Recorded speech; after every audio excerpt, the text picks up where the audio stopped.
వాటిల్లు. దళితవాడలో నీటి కష్టాలు.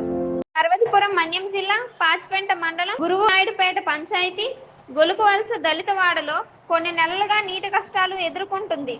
దళిత మహిళలు సంతోషం టీవీతో మాట్లాడుతూ సుమారు 70 కుటుంబాలు కలిగిన దళితవాడలో నీటి కష్టాలు తీవ్రంగా ఉన్నాయని, అధికారులు నాయకులు చివరకు రాష్ట్ర గిరిజన శాఖ మరియు శిశు సంక్షేమ శాఖ మంత్రి గుమ్మడి సంధ్యారాణి దృష్టికి తీసుకువెళ్లామన్నారు. 3 రోజులు ఉపశమనం చూపించిన చివరకు తమను కష్టాలు వీడటం లేదన్నారు. 70 కుటుంబాలు కలిగిన 3 వీధులకు 2 బోర్లు ఉండగా అందులో ఒకటి పూర్తిగా చెడిపోయిన కారణంగా ఒకే ఒక బోరు నుండి వస్తున్న కొద్దిపాటి నీటితో 4 వీధులు సర్దుకుపోతున్నామన్నారు. నాయకులు అధికారులకు మొరపెట్టుకున్నప్పటికీ కనికారం లేకుండా తమను నీటి కష్టాలకు వదిలేశారని ఆవేదన వ్యక్తం చేశారు. నా పేరు సురా శుభలక్ష్మి అండి.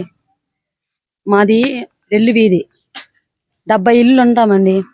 మాకు మట్టుగా నీరు మాత్రం చాలా ఇబ్బందిగా ఉందండి. తర్వాత ఏమొచ్చి అంతమందికి అడిగినా ఆ ప్రాబ్లం తీరట్లేదు. తర్వాత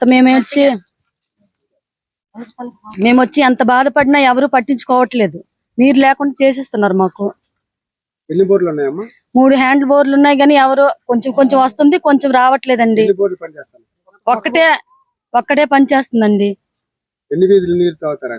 అక్కడ 4 వీధులు నీళ్ళు తాగుతామండి. అక్కడ అందరు తాగుతాము, చాలదు కానీ అదే అడ్జస్ట్ చేసుకుంటున్నాము. కొంచెం వస్తుంది. చెప్పాం కానీ ఎవరు పట్టించుకోవట్లేదు. అంటే సంజయరాణి మేడం మన చెప్పాం గానీ ఇంతవరకు కూడా రాలేదండి. వాళ్ళు పట్టించేసుకోలేదు.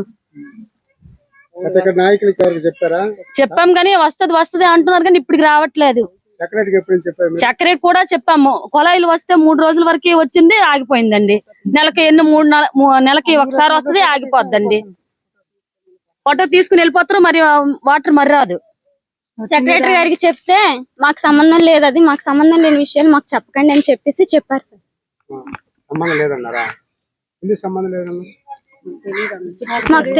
మాకు తెలీదు, మాకు సంబంధం లేదు అన్నారు సార్. మాకు వాటర్ రావాలనే కోరుకుంటాను. నీరు కావాలనే, నీరు లేకుండా అయిపోతున్నాం కాబట్టి మంచి నీరు, తాగి నీరు, వాడికల నీరు అన్ని ఉండాలని మాకు బాధపడుతున్నామండి. నా పేరు సురా సన్యాసమ్మ.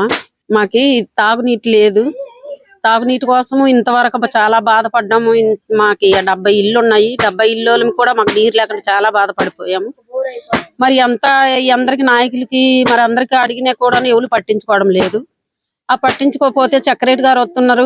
సెక్రటరీ గారు వచ్చి ఇంటి పన్నులు కట్టమంటే ఇంటి పన్నులకి మరి మీరు ఇంటి పన్నులకు అంటున్నారు సార్, మరి మాకు నీరు లేదు, నీరు చూడండి అంతే. చూస్తామమ్మా, చూస్తాంలే, నేను కొత్తగా జాయిన్ అయ్యాను కదా, చూస్తాము చెప్తానులే అనుకుని అన్నారు.